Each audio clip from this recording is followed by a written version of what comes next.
Bienvenue sur cette deuxième partie sur les Maîtres des Ténèbres, Loup Solitaire, le tome 1.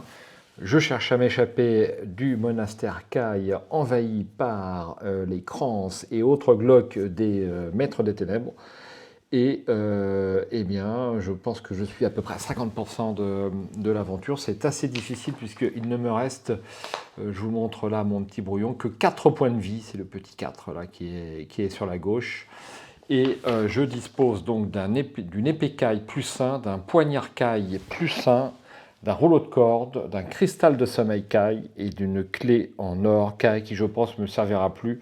Donc je pense la jeter. J'ai 10 pièces d'or et j'ai deux potions, deux objets spéciaux, pardon, un bouclier caille plus 2 points d'habileté et je vais effacer ma potion d'endurance que j'ai consommée tout à l'heure et je n'ai que 5 points de vie. Voilà pour la situation de base et je suis rendu au paragraphe 381.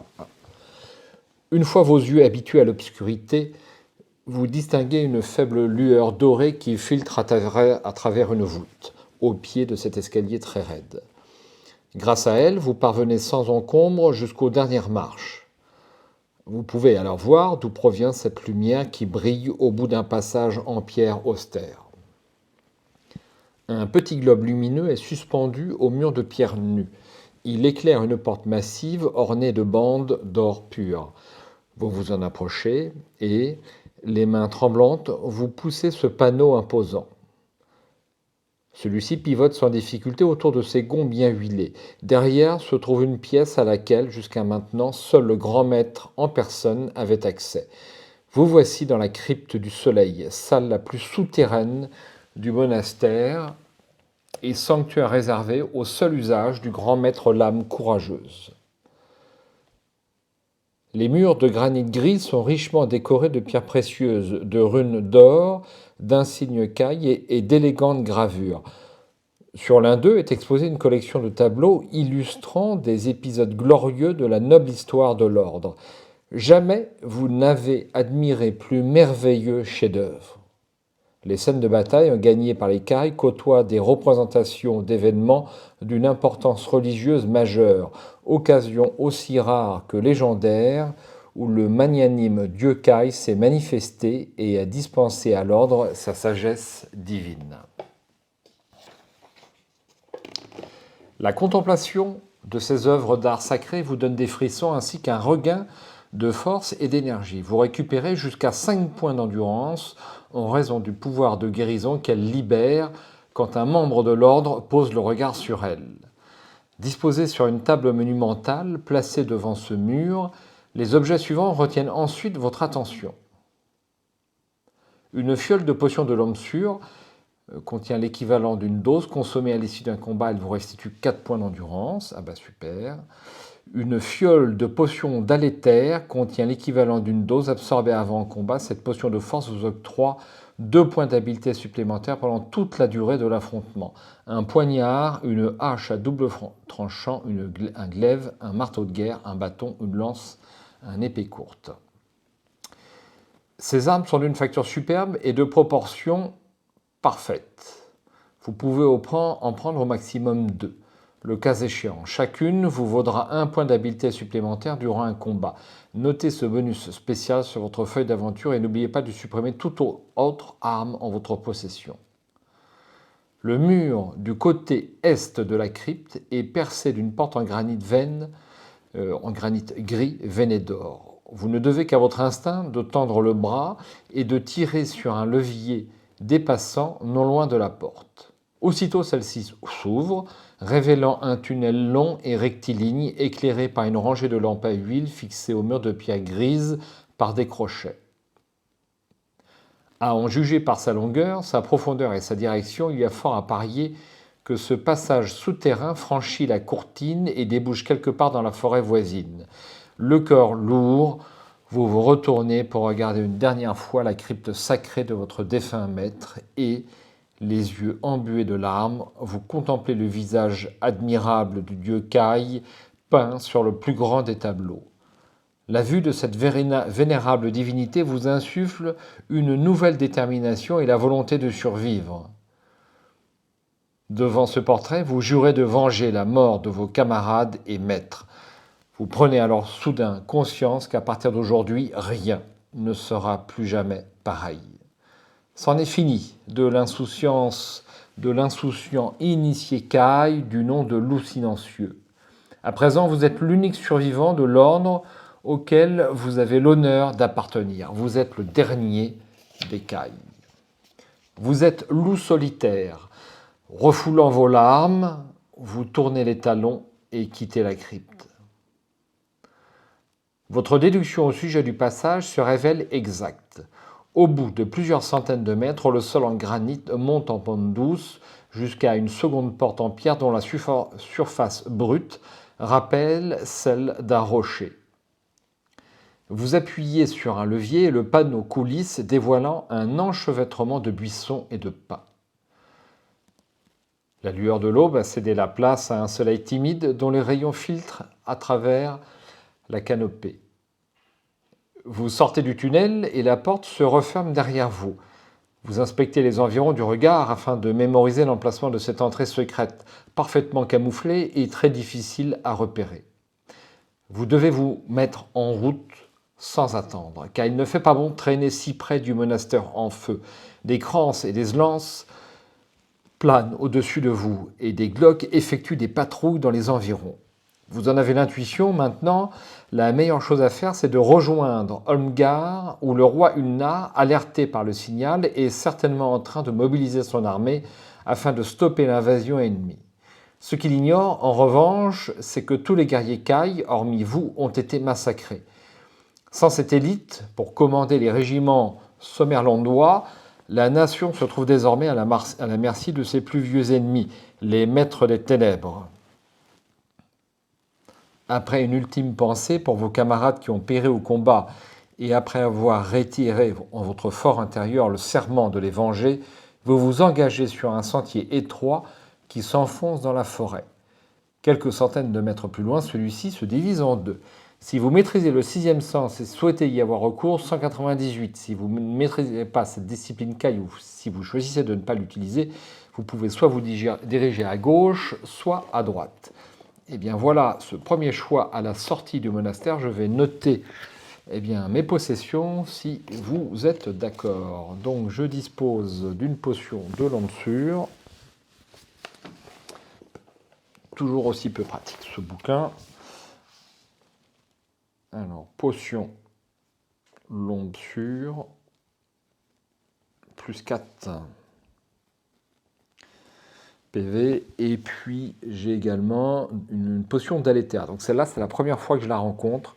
Plus 2 points d'habileté sur un combat difficile. Potion Aléther. Voilà, c'est noté. Alors là, j'ai pas le sixième sens. Eh bien, écoutez, je vais aller à droite, au 419. J'aime pas trop ces choix gratuits parce qu'il n'y a aucune indication dans le livre sur le bon choix. C'est un petit peu dommage. Voilà une vingtaine de minutes que vous suivez ce chemin forestier sinueux sans avoir rencontré un seul ennemi. C'est alors que vous entendez un battement d'ailes très haut dans le ciel. Levant la tête, vous apercevez un énorme crâne dont les ailes noires immenses projettent une ombre sinistre sur les arbres. Il vient du nord et porte sur son dos 2 créatures armées de longues lances et vêtues d'uniformes d'un rouge terne, des Glocks. La vue de ces adversaires redoutables ravive le douloureux souvenir, encore frais dans votre mémoire, des combats sanglants au monastère. Vous vous empressez de plonger dans les fougères juste avant que le monstre ailé ne passe au-dessus de vous. Le cœur tambourinant dans la poitrine, vous priez pour que ce réflexe vous ait évité d'être repéré par les éclaireurs Glock. Utilisez la table de hasard si le résultat est compris entre 0 et 4, 539, 5 et 9, 105. Premier jet de dés pour cette deuxième vidéo. Eh bien, ça sera du 7 et donc ça sera rendez-vous au 105. Le cran descend en piqué. Il ne s'est même pas posé que le 2 Glock qui le chevauche saute à terre, non loin de l'endroit où vous dissimulez. « Oh, regardez, tac !» s'écrie-t-il en se dirigeant tout droit vers votre cachette, leur lance brandie prête à frapper. Vous avez été repéré et l'ennemi vient pour en finir. Si vous décidez de les affronter, rendez-vous au 194. Si au contraire vous préférez battre en retraite, vous pouvez décamper et vous enfoncer au cœur de la forêt, ce que je vais faire immédiatement. 428. Vous foncez tête baissée entre les arbres, poursuivi par les cris horribles des glocs qui vous talonnent. La végétation ne tarde pas à se clairsemer. Derrière vous se dresse le versant rocailleux d'une colline. Si vous souhaitez quitter l'abri que vous procure la forêt et gravir l'éminence, rendez-vous au 478. Si vous préférez changer de direction et poursuivre votre course à travers la forêt, rendez-vous au 109. Alors, compte tenu de mes talents de chat, cette communication animale, je vais plutôt opter pour la forêt et je vais poursuivre au 109 en espérant que ce soit le bon choix. Quand il s'agit de pourchasser une proie à travers une forêt dense, les glocs manquent d'expérience. Aussi, ne tardez-vous pas à les semer. Bientôt, leurs vociférations maléfiques ne sont plus qu'un murmure, puis plus rien. Ce n'est qu'une fois certain qu'ils ont renoncé à vous poursuivre que vous consentez à vous arrêter quelques minutes pour reprendre votre souffle. Les images de vos frères massacrés et de monastères en ruine vous hantent. Le corps lourd, vous recensez votre équipement. De bien maigres possessions en vérité. Puis, vous vous remettez en route. Rendez-vous au 24. Vous n'avez pas parcouru plus de 50 mètres quand vous voyez des buissons au feuillage rouge foncé. Vous les identifiez aussitôt. Il s'agit de brosses à potence, une espèce de roncier aux épines écarlates pointues, communément appelée dent de sommeil, car elle sécrète une substance toxique qui, à la moindre égratignure, provoque une sensation de faiblesse et d'endormissement. Si vous maîtrisez la discipline caille de l'orientation, rendez-vous au 98. Sinon, vous pouvez éviter les dents de sommeil en regagnant le sentier. Le cas échéant, rendez-vous au 413. Vous avez également la possibilité de vous frayer un chemin à travers les buissons épineux pour pénétrer plus profondément dans la forêt. Rendez-vous au 167. Je ne vais pas me frayer un chemin dans les buissons épineux, ça ne serait pas indiqué, donc je vais tenter le sentier en 413. Tout en surveillant constamment le ciel, vous progressez à vive allure sur la piste. Vous connaissez cet itinéraire pour l'avoir emprunté de nombreuses fois. Il mène à un village forestier du nom de Bois des Brumes, composé d'un ensemble de maisonnettes et d'un moulin à eau. Ses habitants, connus pour travailler dur, tirent leur revenu du bois, du minerai, qu'ils extraient en modeste quantité des contreforts des collines voisines et des moutons qui broutent dans de petites clairières aménagées dans la forêt. La localité doit son nom aux charbonniers qui, les premiers, s'y sont établis et ont mené une vie simple et paisible il y a des siècles.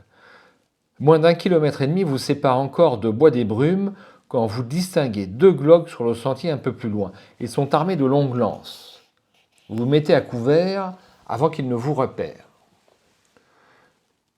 Vous frayant un chemin parmi la végétation du sous-bois, vous contournez ces soldats ennemis et approchez du village par le nord. Aux aguets, derrière les arbres, vous prenez le temps d'observer les environs. Vous vous trouvez à proximité d'une cabane en rondin et d'une maisonnette au toit de chaume. Bien qu'elle masque la vue sur le reste du hameau, vous avez la nette impression qu'il s'y passe quelque chose d'anormal, car il règne un silence étrange. Il y a fort à parier que la population a déserté les lieux. Vous en êtes là de vos réflexions quand vous apercevez 3 glocs. Ils traversent la place centrale, se dirigeant manifestement vers le moulin à eau. Si vous souhaitez visiter la petite chaumière, rendez-vous au 468. Si vous préférez entrer dans la cabane en rondin, rendez-vous au 188. Eh bien, allez, la petite chaumière au 468. Je dois avouer que je prends un petit peu au hasard. 468. Vous poussez doucement la porte latérale de la petite maison coiffée de chaume. Le rez-de-chaussée se résume à une seule grande pièce. Là, devant un feu de cheminée, 2 glocs se querellent à propos d'un gigot d'agneau rôti froid. Ils sont tellement absorbés par leur dispute qu'aucun des 2 ne remarque votre présence. Si vous souhaitez profiter de leur distraction pour mener une attaque surprise, rendez-vous au 147. Ou si vous décidez de quitter les lieux avant qu'ils ne vous voient, 456. Mais je vais les attaquer par surprise au 147. Vous dégainez votre arme et tuez la plus imposante des deux créatures d'un seul coup porté à la colonne vertébrale. Vous vous tournez ensuite vers la seconde et levez votre arme, prêt à le frapper au crâne. Mais ce Glock réagit avec plus de vivacité. Il saisit le gigot et le jette violemment sur vous. Le projectile heurte votre lame qui rate sa cible. Sans perdre une seconde, le Glock se rue vers la porte d'entrée. Vous devez absolument le stopper avant qu'il ne réussisse à s'échapper et à donner l'alarme. Pillard Glock, habileté 12, endurance 14. Premier combat de cette seconde vidéo.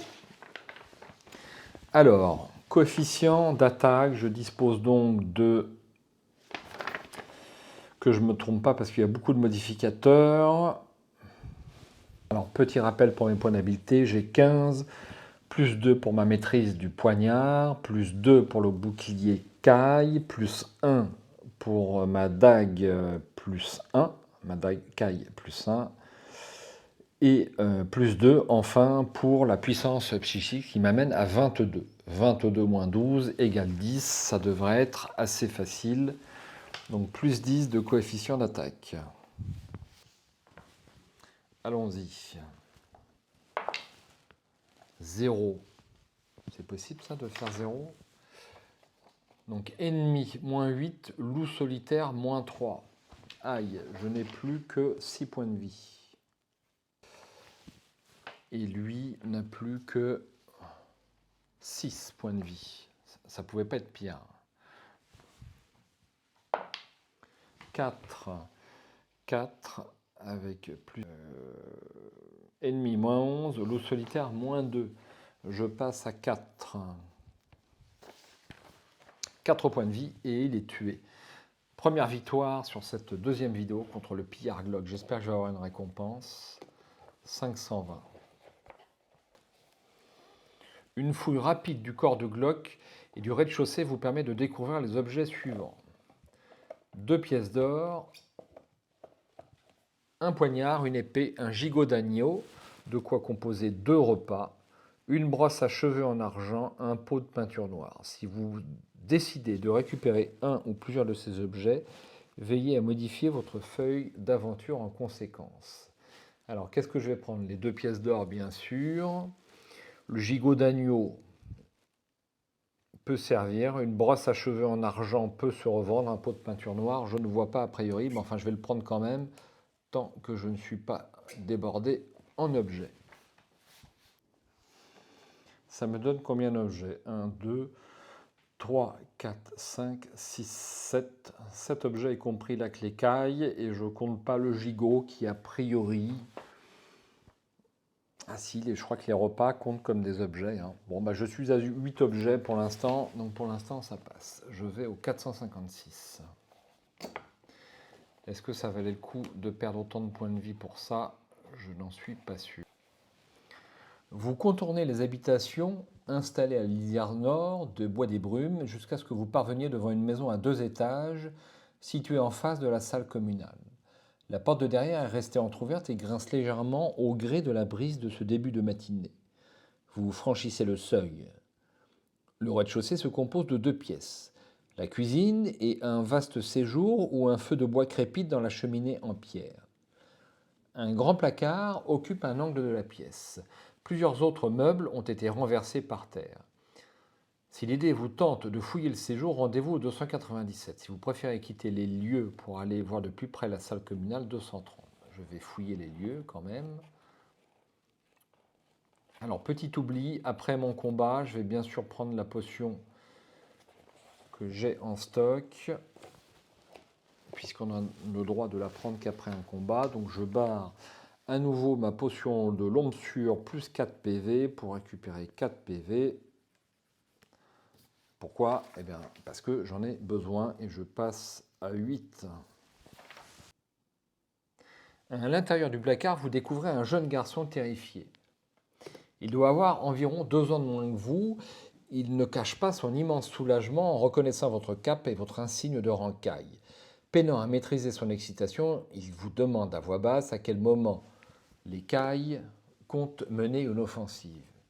Il s'attend à ce que l'ordre intervienne un peu plus tard dans la matinée pour libérer son village des Glocs. La mort dans l'âme, vous lui apprenez que le monastère a été réduit à l'état de ruine et que vous êtes l'unique survivant. Le garçon est profondément attristé par cette terrible nouvelle, d'autant que pour sa part, il n'a rien de réjouissant à vous annoncer. Il commence par se présenter sous le nom de Trélard. Puis il vous raconte que Bois des Brumes a essuyé une attaque aérienne peu après l'aube.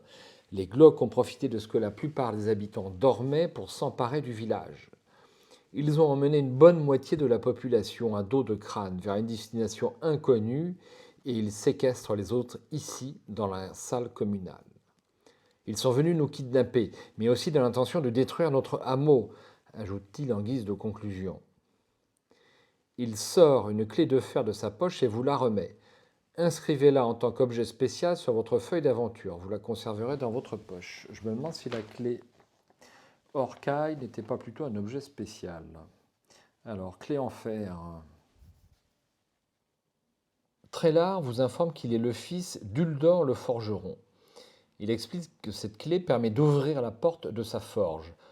Quelque part à l'intérieur, vous trouverez une roue dentée en fer de la taille d'une assiette plate. Il faudra ensuite que vous la portiez au moulin à eau, situé dans la partie ouest du village, et dont les Glocs ont saboté la roue à aube. Ils ont également érigé un barrage dans le petit canal par lequel transite le ruisseau de Bois des Brumes. Unique source d'approvisionnement en eau du village, celui-ci permet d'actionner le moulin. De ce fait, les eaux provenant de la fonte des neiges printanières ne peuvent plus s'écouler et le niveau monte à une vitesse alarmante. Si la roue du moulin n'est pas réparée et le barrage détruit, la crue engloutira Bois des Brumes en quelques heures à peine. Vous promettez à Trélard de tout mettre en œuvre pour éviter ce triste sort à sa commune. Le garçon vous exprime sa profonde gratitude et vous regarde avec un profond respect. Il propose de vous prêter main forte. Mais vous insistez pour qu'il reste caché dans le placard pendant que vous vous rendez seul à la forge. Rendez-vous au 50. Vous traversez prudemment le village en vous fiant au panneau indicateur. Vous parvenez jusqu'à l'atelier du forgeron où, grâce à la clé en fer, vous ouvrez la porte. À l'intérieur, vous constatez que la forge fait également office de magasin d'outillage.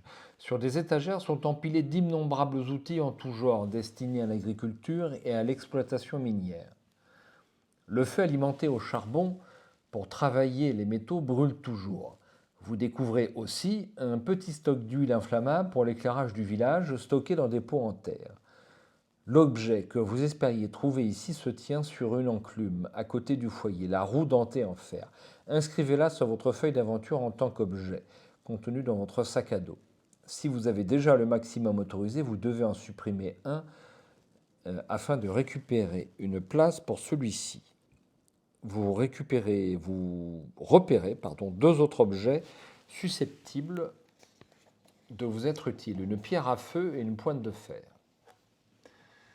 Votre euphorie d'avoir trouvé la roue dentée est de courte durée, car bientôt vous entendez le bruit de bottes s'approchant au pas cadencé. Vous avisez un nœud dans le bois d'une planche du mur de la forge. Vous jetez un coup d'œil dehors par le trou et apercevez une douzaine de clogs formant 2 rangs. Ils ont pris position devant la porte de la forge. Ils lui tournent le dos et semblent se préparer à une inspection. Ils n'affichent certes aucune intention de pénétrer dans l'atelier, mais leur présence vous empêche de quitter les lieux. Vous devenez plus nerveux à chaque minute qui passe. Vous devez absolument sortir d'ici si vous voulez pouvoir tenir votre promesse. Or, les Glocs n'ont toujours pas bougé. Vous vous résolvez donc à tenter de vous échapper par le mur en planche au fond. Ici, ce ne sont pas les outils permettant de pratiquer un trou dans du bois qui manquent. Malheureusement, aucun n'est capable de le faire en silence. Craignant que le moindre bruit n'alerte les Glocs, vous optez pour une diversion. Un plan audacieux commence à germer dans votre cerveau. Il distraira à coup sûr l'attention de l'ennemi, mais il risque aussi de se retourner contre vous si les choses tournent mal. Vous saisissez l'un des pots en terre et répandez son contenu sur le sol tout autour de la porte d'entrée. Puis vous choisissez une grosse hache sur l'étagère et la posez contre le mur du fond. À l'aide d'un charbon incandescent, vous enflammez l'huile. Le plancher et l'encadrement en bois prennent feu aussitôt. La fumée et le crépitement des flammes ne tardent pas à alarmer les glocs qui se mettent à pousser des cris perçants. En moins de 2 minutes, l'incendie fait rage et il semble que tous les glocs du village accourent pour voir de quoi il retourne.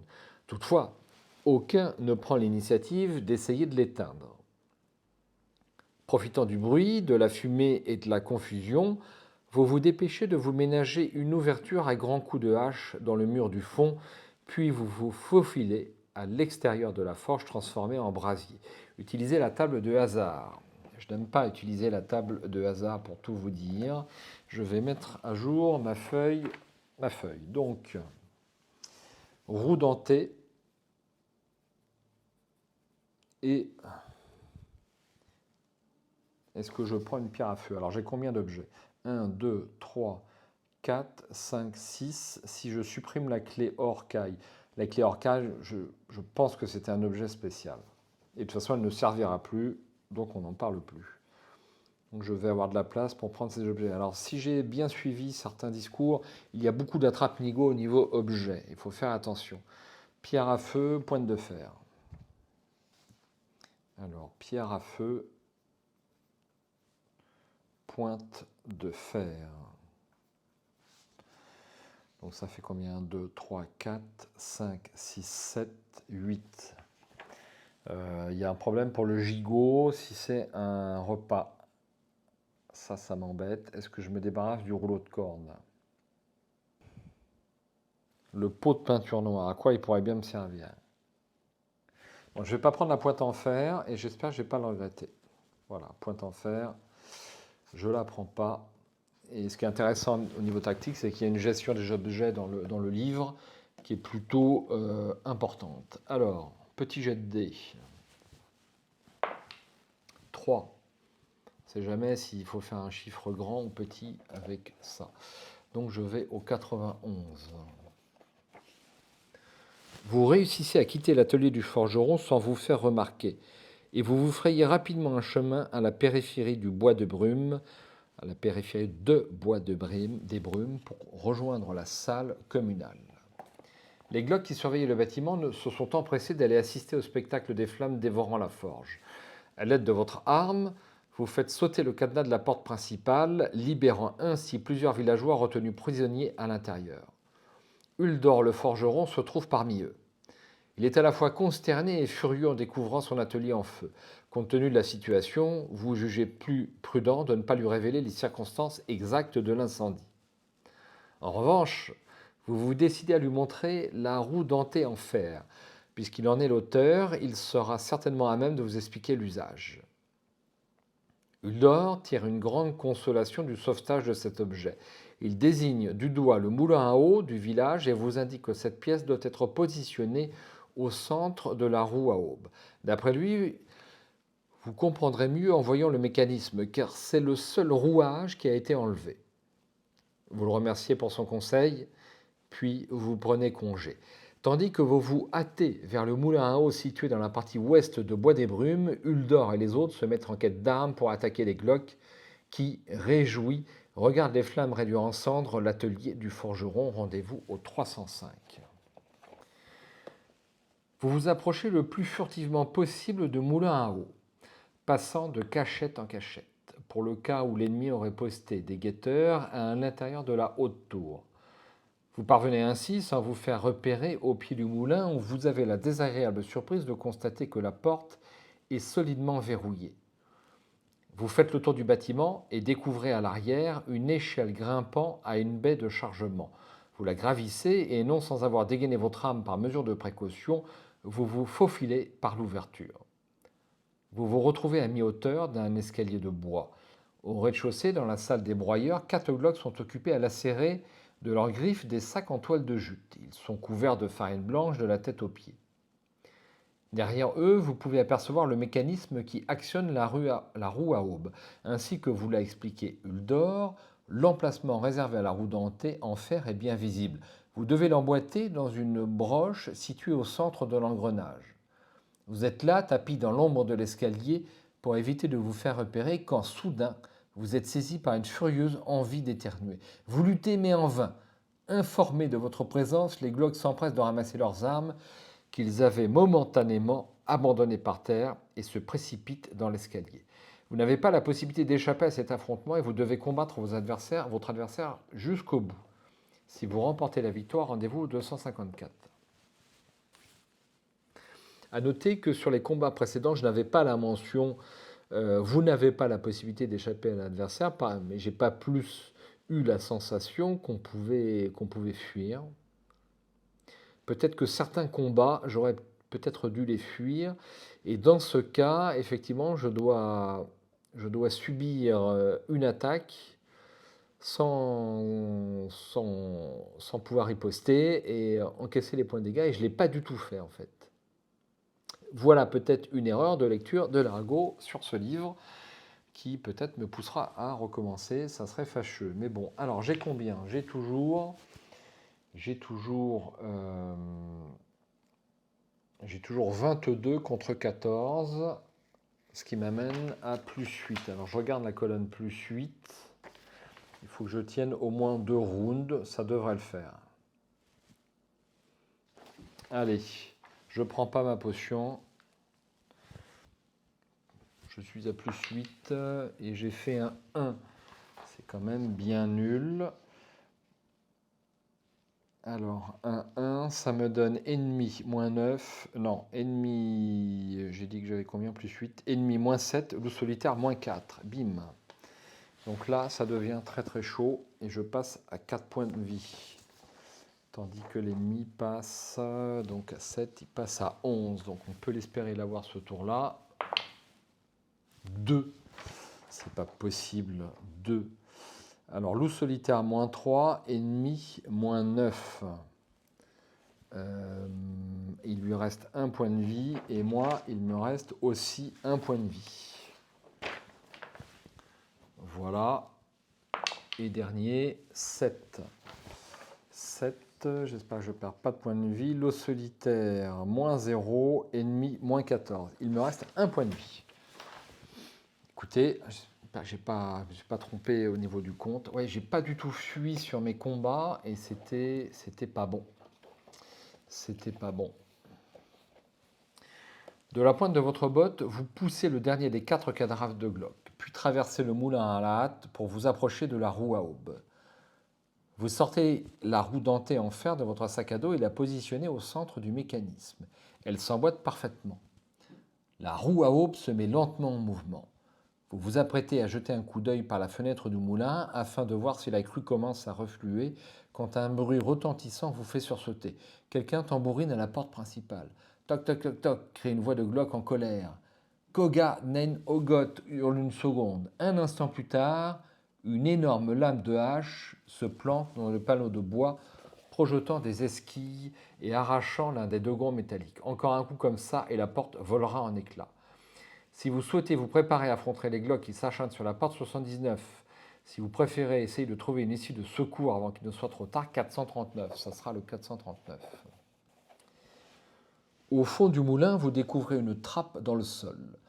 Vous vous empressez de l'ouvrir et descendez un petit escalier de pierre poussiéreux, non sans avoir pris le temps de rabattre la trappe derrière vous. Au moment où elle se referme avec un bruit sourd, vous entendez la porte principale voler en éclats et les Glocks furieux s'engouffrer à l'intérieur. Vous dévalez les dernières marches et vous vous précipitez dans un tunnel étroit et obscur. L'humidité sointe des murs et, très vite, vous vous retrouvez à marcher avec de l'eau glaciale jusqu'aux chevilles. Fort heureusement, elle ne monte pas plus haut. Et au bout de quelques centaines de mètres, vous atteignez un second escalier de pierre, grimpant vers une autre trappe. Celle-ci se démarque de la première car elle est entièrement en bronze et semble dater de plusieurs siècles. Elle est tellement lourde que vous devez vous aider de l'épaule et y mettre toutes vos forces pour parvenir à la soulever. En revanche, dès que le joint de terre humide qui la maintenait scellée cède, le panneau s'ouvre sans plus de difficulté. Il pivote sur ses gonds, révélant un pan de ciel baigné par la lueur de l'aube.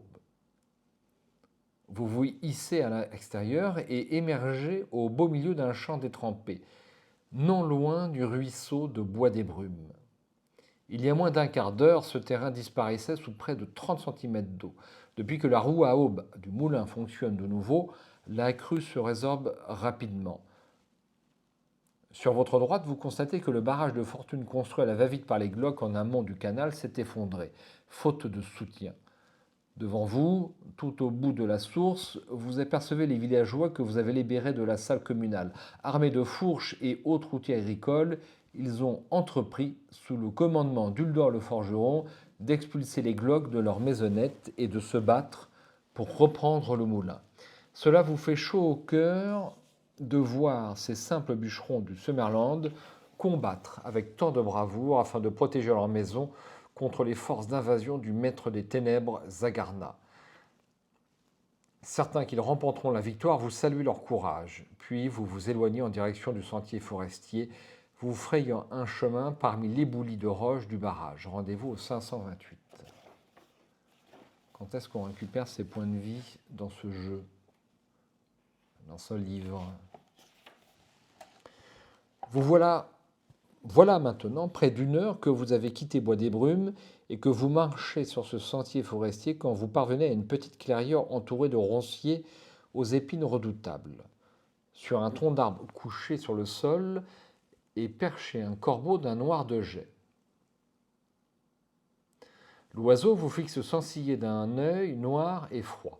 Vous l'appelez, mais il s'envole aussitôt et s'éloigne à tire-d'aile. Après le combat épuisant que vous venez de mener au village, votre estomac crie famine. Consommez un repas à séance tenante, sinon vous perdrez 3 points d'endurance.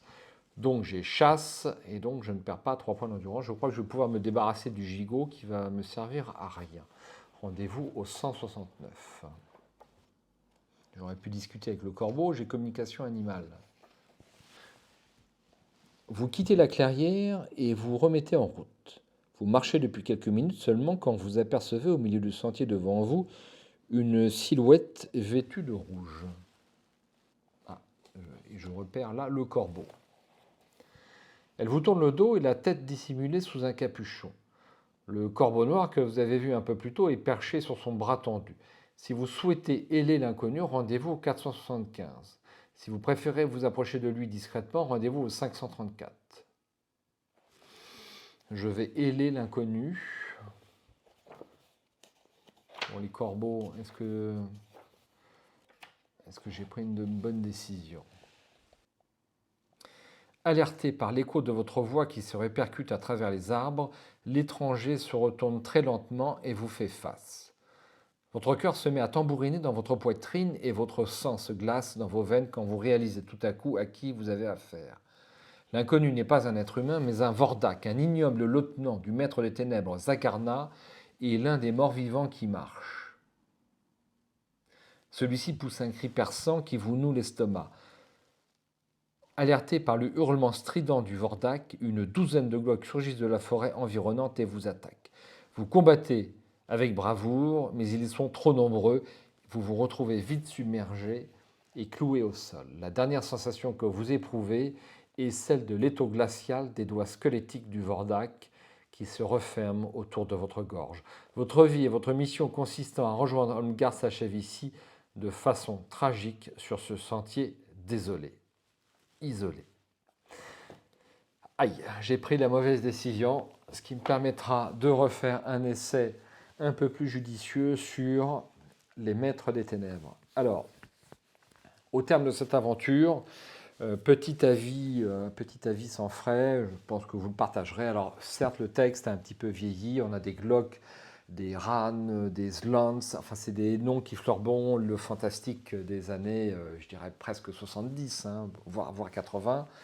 Peut-être, mais ça a un petit peu vieilli. Mais est-ce qu'on passe un bon moment? La réponse est oui, c'est vivant, ça bouge, on n'est plus dans son salon, on est dans le Summerland et ma foi c'est assez agréable. Alors j'aime pas trop les petits choix aléatoires, les choix que j'ai eu à faire par ailleurs m'ont plutôt paru évidents, encore que ça reste une première lecture, avec celle que je fais il y a très longtemps. Je peux me tromper, Mais voilà, bon, néanmoins c'est le premier tome de la série, Joe Dever prend ses marques et il est normal que la série progresse. Et je prendrai un plaisir à refaire un deuxième essai sur ce Maître des Ténèbres, si vous êtes d'accord. J'espère à bientôt sur la chaîne. Ciao, bonsoir.